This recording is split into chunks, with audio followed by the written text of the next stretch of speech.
It is with a heavy heart, worry about Nigeria, and a sense of impending doom that I'm sending this message to you, my colleagues in the media. Let me begin with a question. What exactly will we gain if Nigeria descends into war? How does it advance us if our fellow citizens turn on each other and begin large-scale ethnic killings against each other? Let me even assume that a few of us don't believe in Nigeria anymore and want to see it broken into its constituent parts. How does enabling ethnic trouble help achieve this objective in a way that guarantees the outcome you want? For some time now, many of us have thrown away the book on ethical reporting. Propelled by emotion, we have betrayed every moral consideration that assigns our noble profession a role so significant we are seen as the last hope of the common man. So much so, our jobs are constitutionally protected. Despite numerous examples that exist which have proved, including not too long ago in Rwanda, that the conduct of the media can help in promoting, starting, and perpetuating violence and ethnic strife, we have turned a deaf ear to pleas to not become a tool that enables hate. But we have failed to heed these warnings. We have given platforms to the worst among us, the extremists and the bloodthirsty. We have turned militia leaders and criminals into champions. Instead of us to lead calm and rational discourse on the existential challenges we face with a view to promoting actionable solutions, we have succumbed to hysteria and the next exciting clickbait headline. And yet, for many of us, especially media owners, this place called Nigeria has been relatively good. The country has given many of us more opportunity than the majority of our fellow citizens. We have reaped a bountiful harvest from this place. We have done so well that if, God forbids, this country is consumed and chaos reigns, many of us will hop on a plane and bugger off to the many different countries abroad where our families live in peace, even though they are not native to those places. We will run off and leave our foot soldiers, our reporters, and our headline writers, who we allowed, maybe even encouraged, to go down this path to navigate a country at war, alone and perhaps without the ability to fully protect their families, both immediate and extended, from the horrors that will follow. And there's no doubt it will be horrific. The playbook is written and it is tested. We saw it in Sierra Leone, in Liberia, in Rwanda, and more recently in South Sudan and the Central African Republic. There will be killings in the thousands.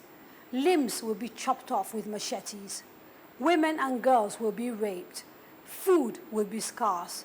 Fear will reign. The most brutal among us will take charge, and their word will be law. They will not tolerate journalists who try to hold them accountable. And these horrors will not always come from the boogeyman we have been at great pains to create and project. It will come from the militia leaders fighting to take control of our neighborhoods and increasingly scarce resources. This is not a film script. This is the reality of war. Our job is to hold power accountable, and it is exactly what it should be.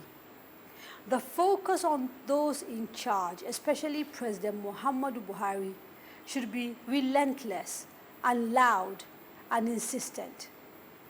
But when the killings happen, and they seem to have already begun, it is not the president's family, nor that of his ministers, nor indeed anyone with any kind of serious influence that will mostly die.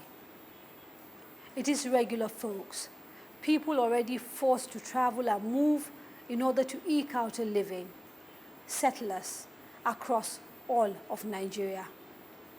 The ignoble role we are now playing in bringing this country to chaos is at odds with most of our history. We have always been the ones Nigerians could rely on to lift our voices together for the betterment of this country.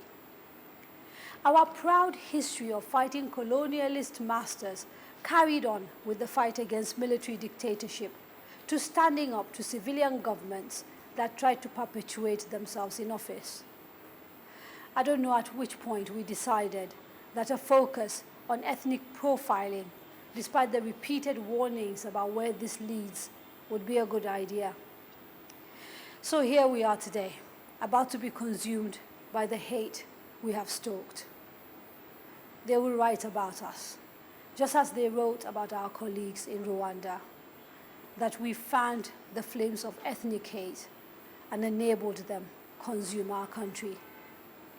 They will write about us in the first person because we live in a digital age and the internet never forgets and records last forever.